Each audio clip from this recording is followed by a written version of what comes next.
Welcome to Feminist Founders, a podcast that explores how to create a more equitable world through entrepreneurship. I'm your host, coach and journalist Becky Mollenkamp. Feminist Founders is a listener-funded podcast. Your contributions enable me to continue bringing you these important conversations without corporate advertising. To support the mission, head to feministfounderspodcast.com and sign up for a paid subscription. The link is in the show notes. Now, on to today's show.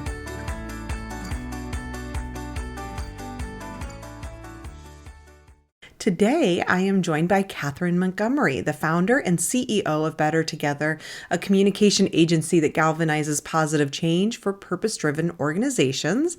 She does that through creative strategies, messaging, and branding. Her vision with Better Together is beautiful, one that really aligns with what this podcast is about, which is building a more just, environmentally sustainable world centered around human and labor rights, access to education and healthcare for all through collaborative and creative communications campaigns. This conversation is really wonderful. I absolutely love with what she's doing with her company and how she shows up and the way she's been thinking about things. And at the end, if you want to sign up for the newsletter, Feminist Founders on Substack, it's free and you get bonus content for every episode this season if you haven't already. And our tips, she actually gave 4 instead of 3 bonus tips. And I think they're really, really helpful if you're here to learn more about communication and how to think about it differently or how to improve your PR. Definitely check out those bonus tips by signing up for the newsletter. I can't wait to dig in. And as always, before we do, I do hope you'll take 30 seconds to learn about another excellent podcast.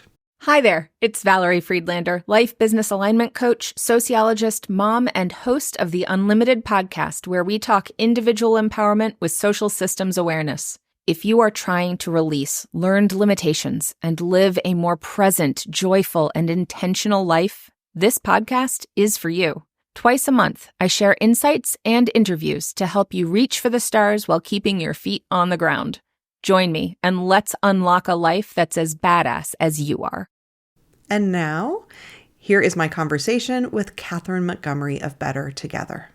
Hello, Catharine. Thanks for joining me for this episode. I'm so excited to chat. Hi, Becky. Thanks for having me. I'm so excited. Good. Well, first, tell us your relationship with feminism. I would say that I am pretty new to feminism, actually. I, went on marches for Me Too, and I think that was my first glimpse into feminism, actually.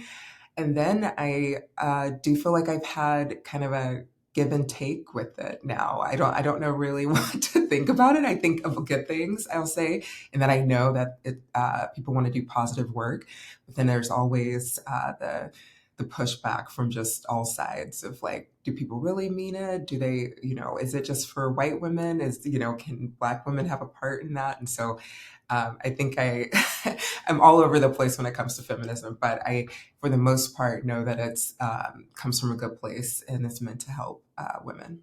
I wanted to go back a little for your career before we get into Better Together and how you started it and where you're at now, because I have read quite a few interviews with you. And one of the things that I saw come up was about your leaving a previous job due to a racist coworker, and that you had to deal with some derogatory treatment, and management. In fact, said not only do they not do anything to take care of it, from what I understand, the person who had done that was actually rewarded with a raise and a promotion.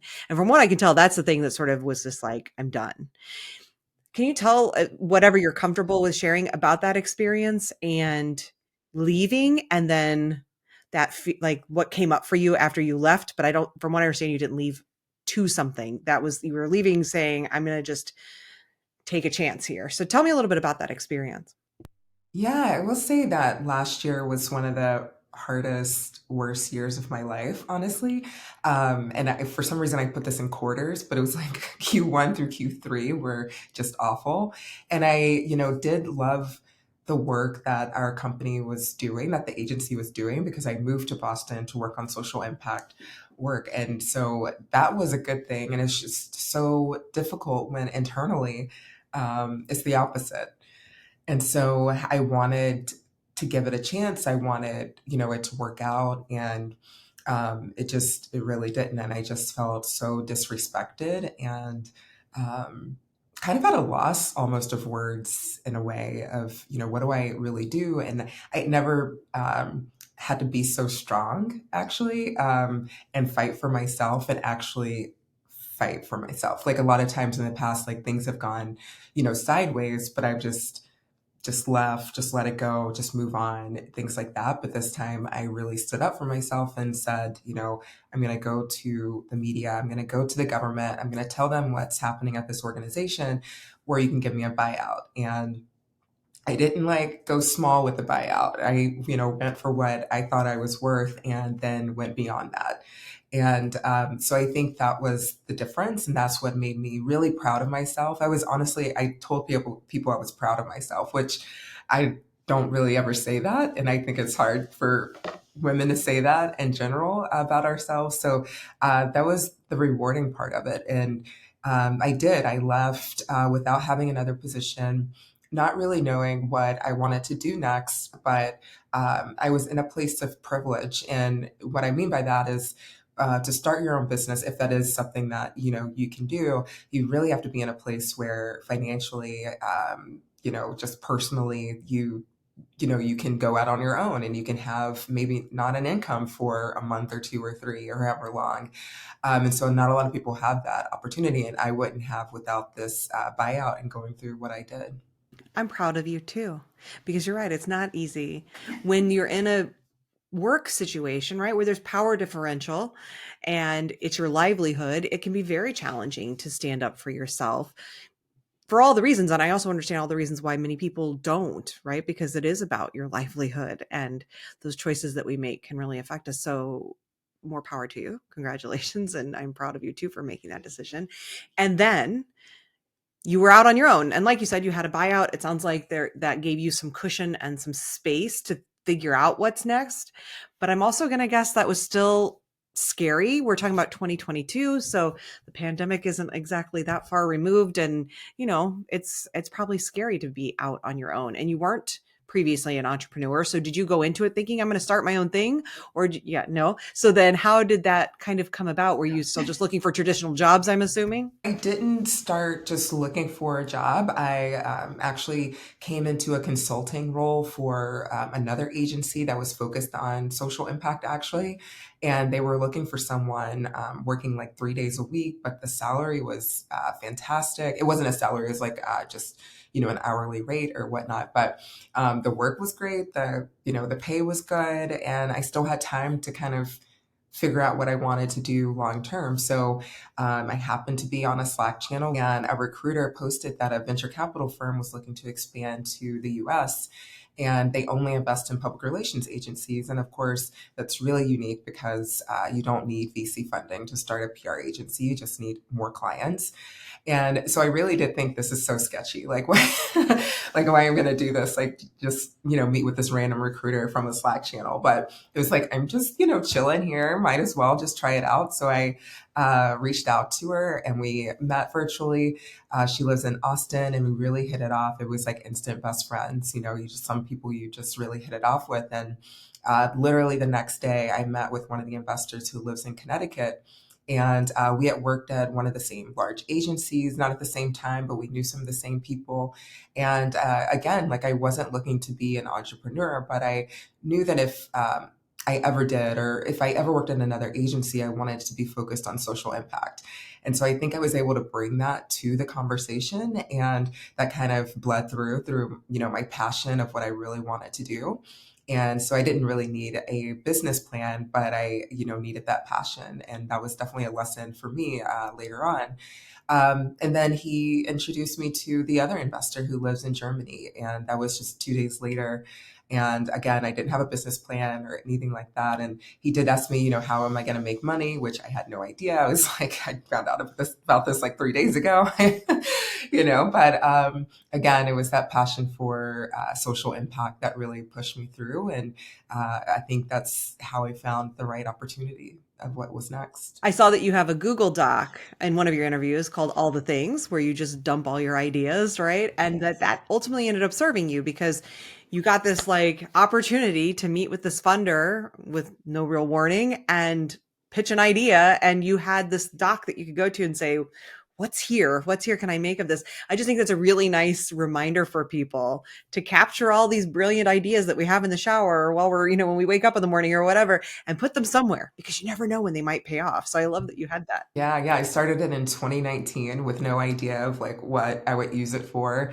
And it came in really handy. I mean, the name of the agency was in there. I think the tagline was in there. The random number that I came up of like how much I would earn in the first year was in there. Although the investor was like, yeah, that's not enough. And I was like, I just got the number randomly from someone. So but yeah, there were, and I still, it's not in the same document, but I transferred a lot of that to like a spreadsheet and other materials that I still use to this day. So it can be really helpful. I want to talk about the VC funding because, as you said, it's not something that I think people typically think of for VC funding. Obviously, our mind immediately goes to tech because that's where so much of those funding dollars go, not to a PR agency. And as you said, you could start a PR agency in your bedroom, if you had enough contacts to do that. So why go down that route for yourself? What was it about the idea of VC funding that felt important or useful to you as somebody who wouldn't necessarily have to take that on to start your business? I didn't know a lot about VC funding, and honestly, same for you. Like I just heard about it, on the news or something, or watched it in a documentary where someone failed to use the money properly and then they went bankrupt or something like that. So I didn't have a lot of experience with it. I didn't know a lot about, the struggle that a lot of women go through to try to find VC funding. So I was, kind of learning all of that as I was going. And I, asked a lot of people, close contacts, like, my brother, my dad, my, mom about what they thought I should do, what path they thought I should take, because like, do I want to have someone who can kind of direct where my money goes and where, like maybe you don't stick to your passion of social impact. Like there's someone they could say that, like, hey, we want you to kind of move away from that. But like, do I want that potentially to be with an investor, or do I want to make sure that I'm able to stick to my mission by just staying on my own? But the more I got to know the investors and realize who they are as people, they weren't what I typically would think of as investors. They're not ones to dictate, what you use the funds on, how, what kind of clients you get, who's going to work at your agency, anything like that. It was up to me to, make it a success and to use my mission for good, and also to, earn a living. And so as I got to know them more, I realized that it's more of an opportunity for me to work with them. And it also depends on how you want to scale. If I wanted to be, smaller for a longer time, and maybe, 5, 10 years later have 10 employees. And if that's what I wanted to do, I think that, being on my own would be perfect. And for a lot of people it is. And I mean, that's wonderful as long as you're happy. But I want the impact that we make to be as big as it can be. Like, I want us to help as many people as we can. And I know that with VC funding, I can do that. And they're always going to be there to support me when I need another employee, or when I need funding for, this particular month. Like, they're going to be there because they have the trust in me that I'm going to, get the business down the road. And just knowing that the more support I have for them, the more that I can succeed in achieving our mission of using communications to achieve equity. What is your vision for the company? You're a little, by the time this airs, you'll be just over a year into the business. Where do you want it to go? And how does the VC funding, like, I know some more specifics around how that actually helps you make that happen in ways that you couldn't if you were self-funded? It's not really about the number of employees, I think, or, maybe for the investors and for me, like I have financial goals of where I want the company to be, but it really is about that impact that we can make, and who and how many people can reach in the world, and those key performance indicators of campaigns that we run, achieving, we've helped X number of people either learn about certain aspects that they, of social impact that they didn't know about, whether it's, college loans or, healthcare, whatever it is, just making some kind of impact that we can look back on and say, we were part of that and we helped move that along and educate people through communications. So that's like really the impact. And I want all of my employees to not only want to show up for work to help those organizations, but to show up because they actually want to work at Better Together. And when I say show up, it's virtually because we are fully remote, but I want them every day to be excited about being with their coworkers, having me as the person to, look up to as direction for the agency. And one thing is that I've look back at the other jobs I've had and how difficult they've been sometimes. And I realize what I don't want in my agency. And so that's a really, good thing to go through those experiences and then say, like, this is what I want to think about every day and realize I don't want my employees to be treated that way. So I think it's like having a good internal culture wise, and then also making sure that we can look back on our campaigns and be proud of what we've done. When it comes to like really more granular and the VC funding, so when I first started in January, I was able to hire an employee, and that was before I even launched. I was able to hire an employee. I started from nothing, like I started from no clients or anything, but by having VC funding, I was able to make my first hire to help me with the launch and carry that out and actually, start the business. And so when I had my first client, I had someone there to support me as well. So that's one very tactical way that VC funding helps. Also, all of the programs that are needed to run a successful agency, like Asana for project management, like Slack Pro, or I don't know, paying for Gmail or Zoom or, all the different things that they add up in cost. So all of those are the VC funding helps pay for that too. And, they don't just haphazardly, invest in people they know and they believe in who will, eventually, get them their money back. So, but I think that it's just the starting off that they really are there to, provide the resources needed. And it's not just money wise. Like I meet with them every other week and I create the agenda. I go to them with any concerns I have or any advice I need. And they both have run their own public relations agencies successfully. So they're able to say, yeah, I've been through that. This is how you might deal with that situation. And what I also really love about the situation is that they don't tell me to go in a certain direction. Like we have disagreed several times and they might say, well, maybe you should do this. And I'll say, maybe not.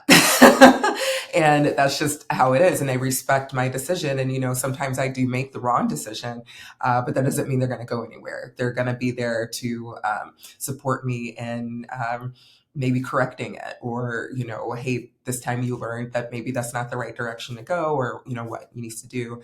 There've been clients that I've had a really difficult time with the past 9 months, and they've been able to say, here's maybe something I would say to the client who's going this direction.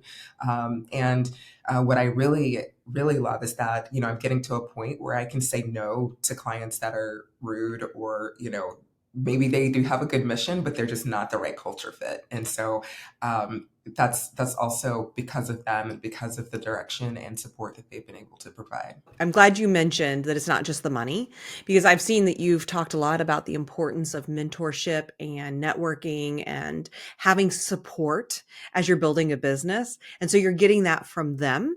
How else are you getting that in your life? And how is that helping you as a newer entrepreneur? Q4 2022, I joined almost every organization I could think of. I mean, there are a dozen and hundreds that you could join. And so I was just like, I'm joining everything. I'm going to see how it works out and which one I want to, keep up with.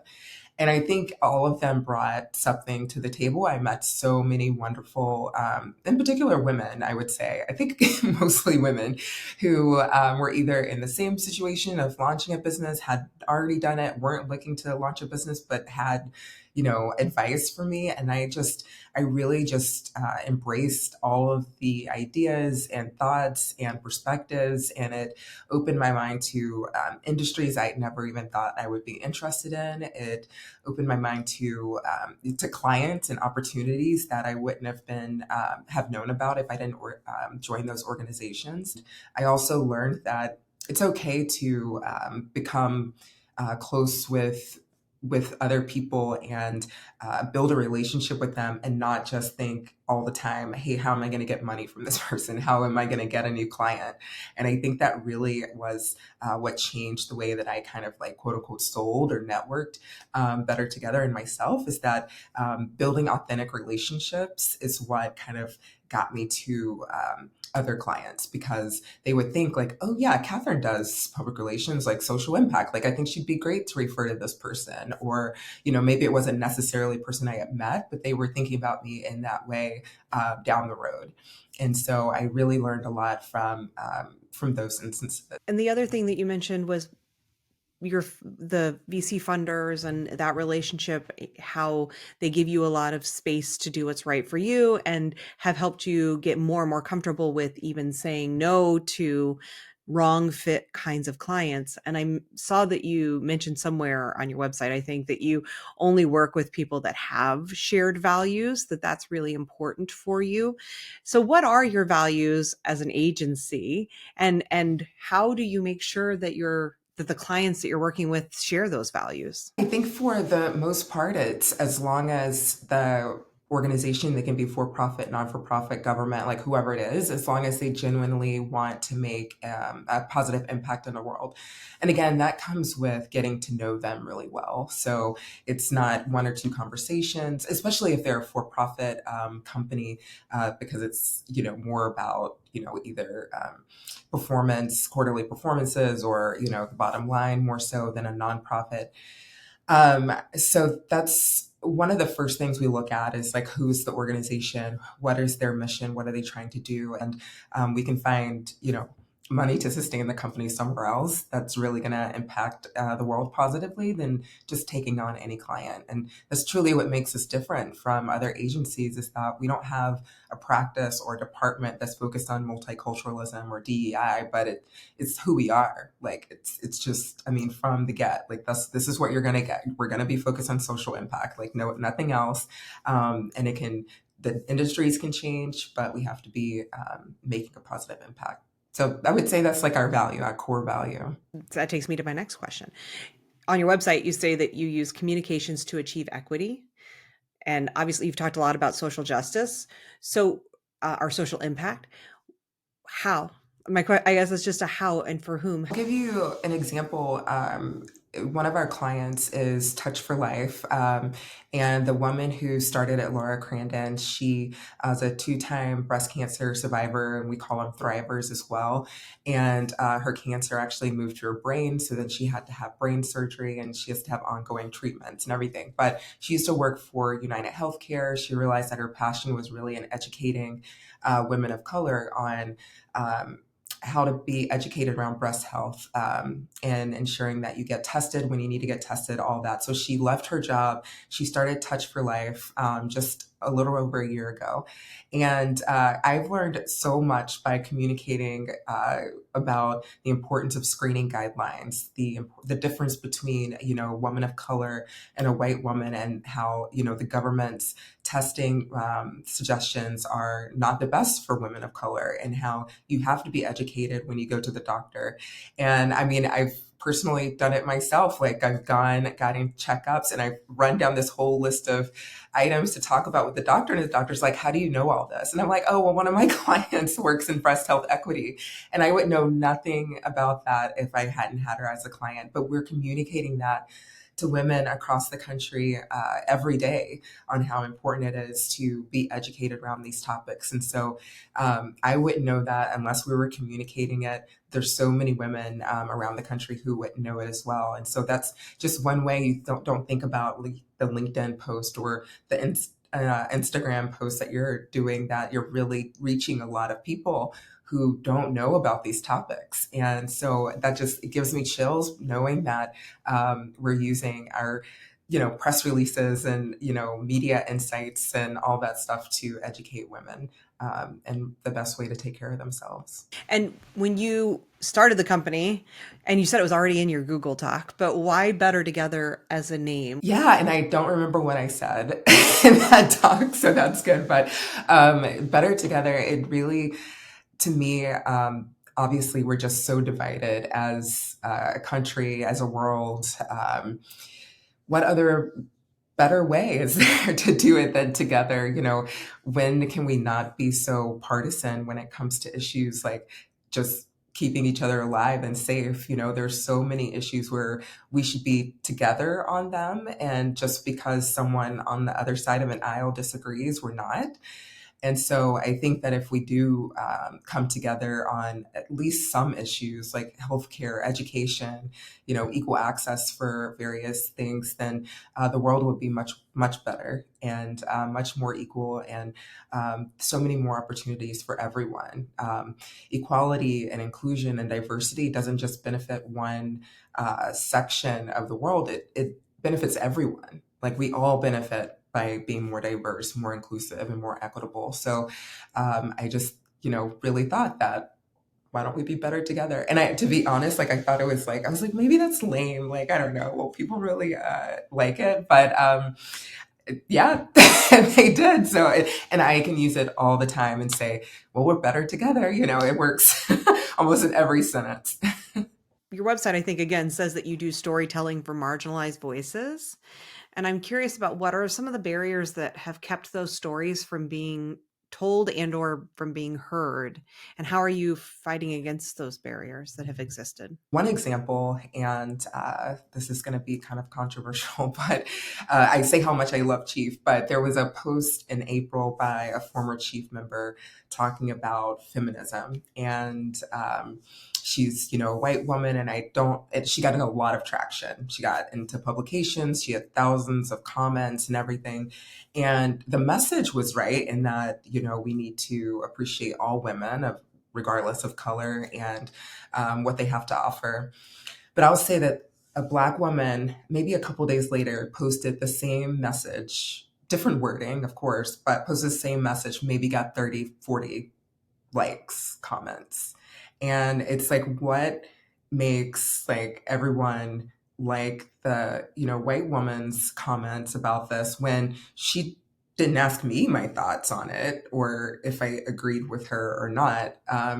But a Black woman does it and probably has had the experience herself, but doesn't receive the same support. And so I think just in general, we tend to support what we know. And also, even Black women are more likely to support when a white woman posts something than when someone who looks like us writes something. So it's something that we're struggling with. I think as society over time has just made it that way and made it more comfortable to support a white woman making those types of comments. And so it's giving the opportunity for women who have gone through breast cancer, or like my mom telling her story, my dad who has had prostate cancer is now speaking at chambers of commerce and different things like that to educate Black men on getting tested early. And so I think the more that we're able to uplift those voices and make them realize that people are listening, that they aren't going to be judged for, having cancer. Like my dad will say that there are two things that Black men don't talk about, and that's health and wealth.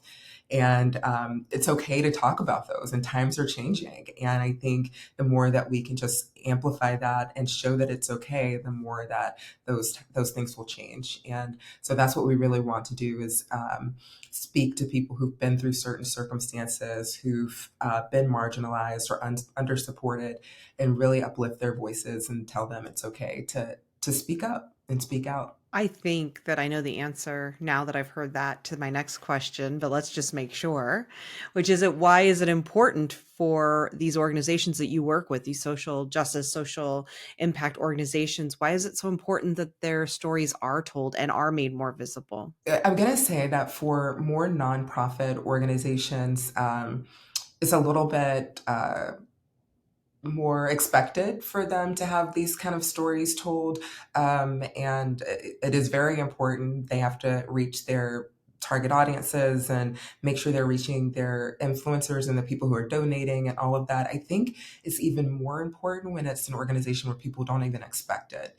And those organizations, the one I just started working with, where, at first maybe even hesitant to work with them, but they, prove that they are committed to this change. The more that they amplify the voices that need to be heard from an unexpected place, the more likely people are to believe it and to say, like, wow, even they are like uplifting these voices. Like, I wonder why they're doing it. And so questioning it more, looking into it more. And so just the more places that it's coming from nonprofits, coming from for-profits, coming from the government, just the more likely people are to believe it. And I think the more it's not coming from one place, the more likely people are to take it to heart and actually accept it and embrace it and move forward with it. And you're obviously really passionate about these issues, and that's why you started this company and why you say that what you guys are doing is different than what's out there for PR agencies to be focused in this very specific way around social impact, and for DEI and all these issues to be just interwoven into everything you're doing really sets you apart. And also, you work a lot with nonprofits or other companies that are, interested in these issues. And you said that we've been committed to building a business that not only drives profits, but also makes a positive difference in the world. And you see it as something that can be both, as do I, which is the goal with this show. But I also know that often those are seen as separate things, right? That you make a positive difference or make money, but it's real darn hard to do both. And you're working with VC funding, where in the, typically in the world of funding, we definitely think where they are prioritizing only money. And so for them to invest in you, like, what were those conversations like to say, hey, yeah, I would love for you to fund this company, and I'm thinking about doing social impact and making a difference in the world? Were they like, whoa, whoa, whoa, we're here to make money? Or how were you able to sort of sway them into saying this can also make money? Yeah, for the investor who lives in Connecticut, he was like right off the bat, like, okay, yeah, that sounds about right. Like, you could definitely make money on social impact. Because unfortunately, in the US, every day there's something happening that it's like, okay, yeah, that needs communication support, every single day. Yeah, it's awful. But the investor in Germany, it was a little bit different. It was like, so a whole agency, like, why why an entire agency on social impact? Like, where, like, who are you going to talk to? Who needs all this support? And so it didn't take a lot of convincing, and I'm sure the other investor like talked to him, sometime later. But just saying, like, every day there's something new. It's not, in Germany there's healthcare for all. There, a lot of people aren't carrying around guns everywhere. So things are a little bit different. Of course, they definitely have their issues to deal with, but when it comes to a U.S. based social impact agency, there's no shortage of opportunities to engage and try to make the world a better place. So not as hard as you might think, which I don't even know if that's a good or bad thing. I guess maybe somewhere in the middle. Yeah, I don't know. Yeah, I can see what you're saying. And though it's great because I think too often people think of making a difference as separate from making money. And the idea of bringing them together is the only way that we're going to have change. So I think that's wonderful. And something you had said was that combining social impact and business doesn't mean failure, but it does mean change. Expand on that. I think a lot of, from what I have learned over the years, that when you talk about social justice, social impact, things like that, it kind of means weak in a way, or you're soft. I mean, I've been very transparent about what I've heard growing up in the space of, the real things are tech and, going to California, being in Silicon Valley, or, working on climate change, technology, not really the impacts of it, not like worrying about people in Flint, Michigan who have, dirty water, but, the technology behind it. So when you start the feelings, the emotions of what social impact means. That was always seen as kind of less than, or more like a woman's role is kind of to do that. And I don't think that's not true. I mean, it's not something I think. I know it's not true. And times are changing where, especially new generation, younger generations are forcing organizations to not only build the systems that need to be in place to make the world better, but also to add that emotion behind it and realize that we are all humans, and we need to embrace that and accept it. And so I think that it's not seen as a failure to add that emotion into it, but it's seen as success, and it's seen as new and just inclusive. Like, let's not separate the two, let's bring the two together, and let's figure out a new way of moving forward. Yeah, I think that's it. It just, the world is changing, and a lot of people are stuck behind, and not embracing the future, and they're going to be left behind, and they already are starting to be left behind. And I think that that's why I know Better Together will be successful in not only bringing in profits and hiring other employees to be in a great environment, but also helping the world be a better place. On that piece about it being like emotional and sort of less than in some way, I noticed a lot of your languaging around the work that you're doing with Better Together is that you're combining that piece, that emotional piece, the social impact, the change, the difference, and all of that with like data. A lot of your work is rooted in data, which I think speaks to that other part of that person who might be saying, oh, it's just like emotional fluff or something, to say, no, we're also combining data. Without like giving away all your secret sauce, can you share a little bit about what makes the work, how the way that you're approaching this work different than a lot of what's out there, and how you're combining data with the emotional side of these things? Something new that I'm really getting into is around biases in artificial intelligence. And I, have had a lot of recent experiences, like since generative AI launched with ChatGPT last year, of biases in what I've looked for. And I've really embraced generative AI. I think it's a powerful tool that's really going to revolutionize the world, and already has. But before that was created, we should have been thinking about how to make it inclusive. And there should have been the right people around the table. It shouldn't have been just 25-year-old white men making the technology that everybody in the world has to use. And so one way that I'm trying to figure out if it's even a concern for people is by using data. So soon I'm going to release a survey to people across the US to see, one, do you care about biases? Do you think about them on a daily basis? Do you know what artificial intelligence is? Because a lot of times I'm in this bubble where I think everybody knows about, certain things. And it's like, no, I'm living my own life. Just do it like, whatever, and wherever I live in America. And so really trying to figure out, if you do know what it is, if you do care about biases, like what can we do to correct that? It's going to be a long process because a lot of this technology is already created. So we can't necessarily go back and redo it. So what do we do now? And why would you care about it? If you do know about it, why do you care? What can companies do to let you know that they care about it and they're trying to change it? So that's like with the backing up. I could go to someone and, keep writing LinkedIn posts that have no, data backing it up. But like, there are a lot of biases in AI. We should all care about this. But if you do add data to it, you show that people care about it. That's what's going to get those larger companies and those, people focused on the technology to care and to act about it. Similar to, a lot of tech companies went to the White House about safeguarding technology. And so it's taken a lot of research from them, a lot of oversight committees, a lot of people in high places coming together saying that we're not protecting ourselves against the dangers of security when it comes to AI and technology in general. And what does that do? That brings the top people from, around the world from these companies to meet at the White House and say, hey, we need guidelines around doing this.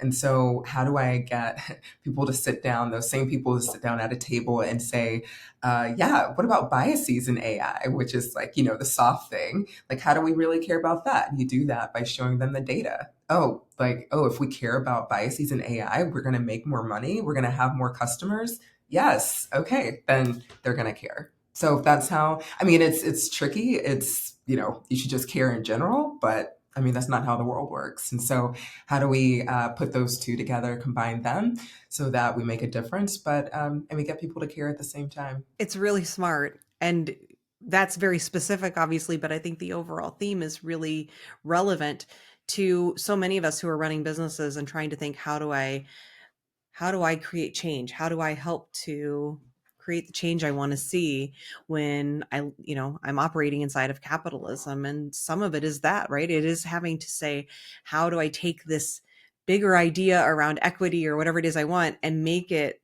practical? Because unfortunately, as long as we live in capitalism, that's part of the job. It's about how do we make it so that people say, oh, I get it, not just from the emotional side, but from my rational bottom line sort of side.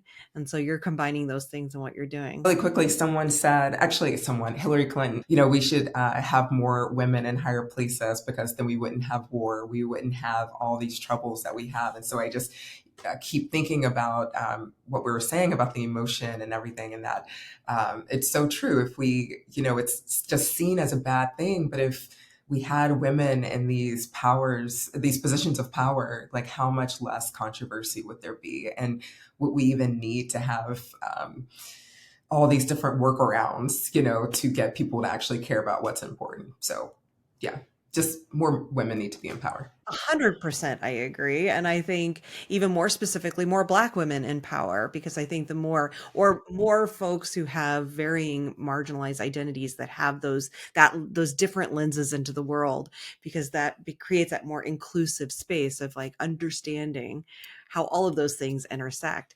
And I know that you had risen into the C-suite before going into this role on your own. And obviously that means that you were somebody who had achieved a lot. And I saw that you have said in a few interviews about that one of your biggest challenges has been overcoming imposter syndrome and constantly feeling like you don't belong. And that has been compounded by, the systemic barriers and biases that Black women face in the workplace. How has that continued to show up for you? How do you manage it? Is it better or worse as an entrepreneur? This is going to sound maybe unbelievable, but it's like not a thing. I have gained that confidence of just, I don't know everything. I am never going to know everything. I'm going to learn every day. I'm going to admit when I don't know, and that is totally okay. And I'm going to learn, and my employees are going to go know more than me about a certain topic, and that is perfectly okay. But I'm going to do my best, and I'm in this position because I deserve it. And I worked hard. I worked my ass off to be here, and it's it feels really good to just know that I know I deserve to be here and I deserve more. Like, bring it on, And it's not easy to do that. I've gone through my entire life of being bullied and, put down and not believe that I should do X, Y, and Z. Or, I mean, just a year ago, I didn't even think that VC funding was a thing, But it's a really amazing that if you're put in the right situation where you just have to, do it, you just do it. We just do it. A lot of us we always, every day, are sometimes put in situations where we've never been in that, had that circumstance, and we prevail, so there is no imposter syndrome. I mean, we hear it every day. It's just, we're doing it. We're living it. Like, so there's no imposter. We're just living life, being who we are and learning all the time. And I wish that term didn't even exist. I really do, because like we should embrace not knowing or knowing or whatever it is. I have gotten on the soapbox many times, so I will keep it short. But we have pathologized a very normal human emotion, which is doubt, specifically as like a weapon used against women, because very rarely are men put into that conversation around imposter syndrome. It's women. And having doubt as a woman, and especially as a Black woman who has had very real experiences that show you why you should have some trust issues and some doubt in the workforce, of course you will feel doubt, but that's just a normal reaction to very real situation. And instead of like just saying, hey, these situations, these systems suck, let's instead say, oh, there, you have a disease, right? You have this syndrome and that's the problem. And it really gets me upset. So I love that you have pushed past that. What was it, entrepreneurship? Yeah, I think it was that. It was embracing the it's okay to not be able not to know right this moment how to do something. I will say like one of the hardest things for me has been hiring and hiring the right person and following a checklist of onboarding and like doing some of these tasks that I've never had to do before, or letting someone go at the company, which I had never done before. And I asked someone to send me like a list of things to do when firing someone. And you're not going to know how to do it until you do it. And that is okay. And I've just learned to embrace that. I've always been a person who likes adventure and the newness of things and all that. And so why not make that just acceptable and okay? And it's okay to have, you know, a slight feeling of doubt as long as I'm able to overcome it. As long as I'm able to push myself forward and not say like, I don't deserve this. Yes, I do. And I'm going to figure it out as I go. And yeah, you're right. That's what men do all the time. They don't know how to do half the stuff they do. They just like kind of like jump in there and like figure it out. And most of the time, the people who help them figure it out are women. And so we just need to do that. And maybe there's a man along the way who helps us figure it out. And that's perfectly fine. Like I said, we're better together.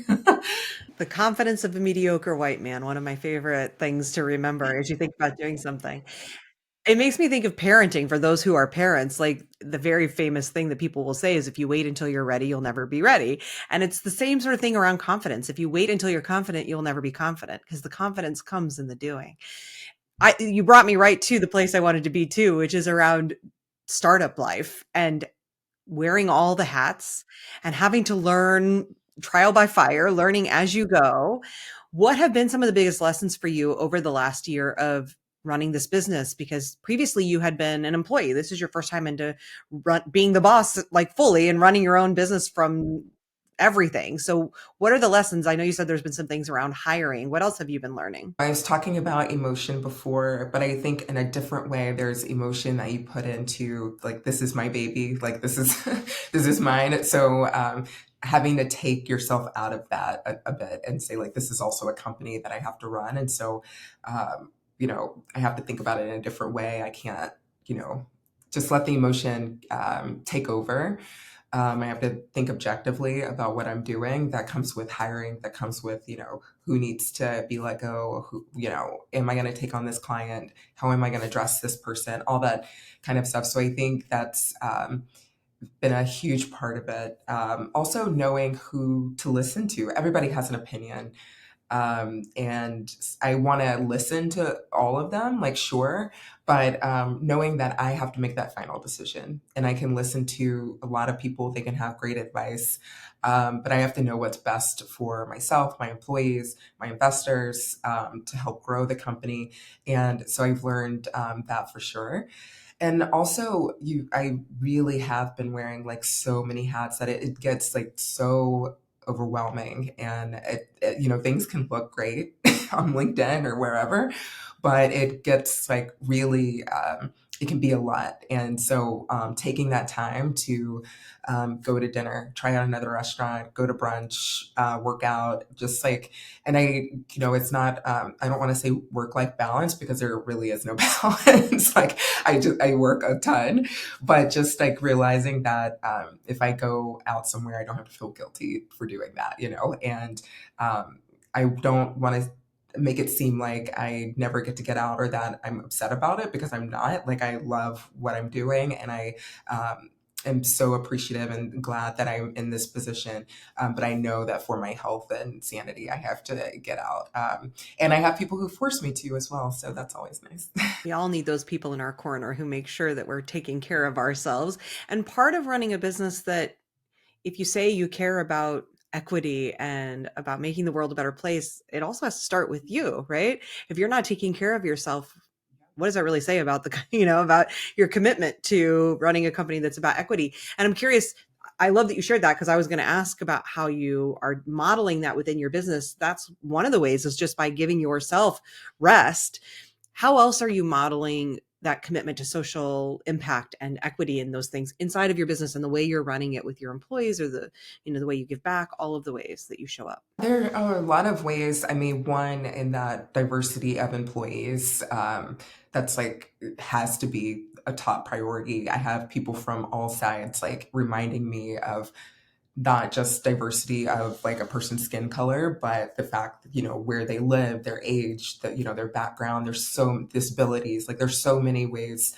And I've been, I don't know, just opened up my eyes to so many, especially around disabilities. I've been so involved in meeting people and learning about them. And it's just something that I wasn't privy to for the majority of my life. And I've learned so much. So just like opening myself up to learning about the different ways to be diverse when it comes to staff. Also, we do have like open PTO, and I know a lot of people think like you have that, but you can't really use it. But we really do embrace it, as long as like I want people to take as much time as they need to. There've been people who have said like, I'm just not feeling myself right now. I'm not giving my best. Like, can I have a couple days off? And they come back refreshed. And I would rather someone take their time away from the office, away from work, and come back like giving their all, than to just force people to work all the time.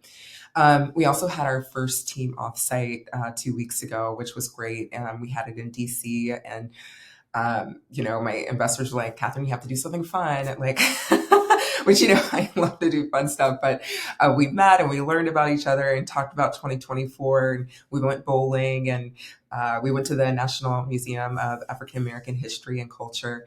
And it just gave us so much to talk about and reflect on. And I think that just doing those activities and bringing people in and having that chance to do that at 9 months in, it just really showed that I care about making sure the culture works. And I ask employees every day, what can we do differently? I can't make everyone happy, but I'm going to try my best to, come to some consensus in that we all enjoy working together. So I don't pretend, again, to know everything, to know exactly, how to lead in the perfect way. I want it to be a joint mindset of, let's all bring what we've learned from other companies. Let's all bring that together. And what makes us the best is by working together on making the culture what we all want and need. What do you want the legacy of your company to be? What's the impact you want to have made that people remember? Yeah, I look at a lot of awards that, PR agencies get, and a lot of reports that come out and all these things. And they're wonderful in the industry to have those to get more business.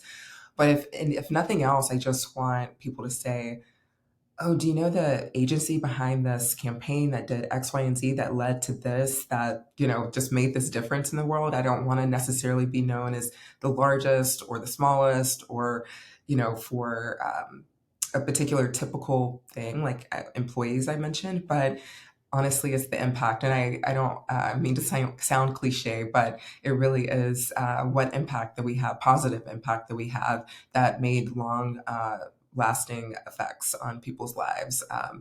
And so if we can be known for that, then that's my dream. Thank you so much. Before we get to the last two things, I just want to let people know you and I are going to have a separate little conversation about 3 tips around communications for your company. So if you're not on the newsletter, go to the link and find out how to get on the Feminist Founders Substack newsletter, because I will be sharing those there with subscribers. It's free. And then before we leave, the last two things I ask everyone is first for a resource. The book I'm reading is called Unmasking AI, My Mission to Protect What is Human in a World of Machines.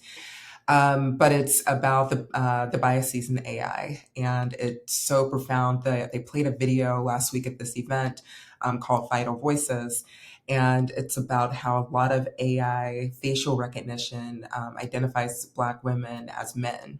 And so they took Michelle Obama when she was a little girl, and they said like 93% male. They took Oprah, they took Shirley Chisholm, they took all these amazing Black women, and it was identifying them as, like, oh, this person has a toupee on, this person's majority male, like, and so all those biases that are inherent in AI. And so she really talks about them and brings those to light. And so that it was really amazing how that was fitting into what, I'm trying to do with bias in AI. And so there's a lot for me to learn there. And I'm really excited to learn more in that from her. There is so much there that I need to learn too. And like, am equal parts fascinated and terrified. And so sometimes when I get too far down reading about AI, I get really scared. It scares me off, but I do think it's important because it's not going away. So thank you for sharing that resource. And then the last thing is an organization. And I know you work with a lot of nonprofits. I know that this might be hard for you, like asking you to pick a child, but what's one organization that you would like to really shine the light on? I have already spoken about Touch for Life, but it was going to be the one I mentioned anyway. But Touch for Life, you can go to touchforlife.org and find more information about them. Again, they recently started, but focused on breast health equity, just making sure we all have what we need to keep our health first and foremost and have early detection. And even if, we are diagnosed with breast cancer, which it can be male or female, that we have that support system and that we know that it's not, the end, but that, a lot of people have survived and are thriving, and we are there for each other. So definitely Touch for Life. Look up Laura Crandon, and you'll be just blown away by the amazing work that she's doing. Awesome. I'm going to make a donation to say thank you for your time today. And I hope those listening will do the same. And I really appreciate you sharing so much today, Catharine. It's been amazing. Of course. Thank you so much, Becky. I love being on the podcast, and I love listening to all your episodes. And just thank you for all the work that you do. Thank you for listening to this episode of Feminist Founders podcast. If you like what you heard and want to learn more, or if you'd like to support the work that I'm doing with the show, please visit feministfounderspodcast.com. There you can find out about becoming a paid subscriber for as little as the price of 1 cup of coffee a month, which will directly support my work. You can also find the show notes and find the bookshop.org website where you can order any of the books mentioned in this or any episode, which will also support the work I'm doing. The link to all of that is in the show notes. Thanks again, and I can't wait for our next episode.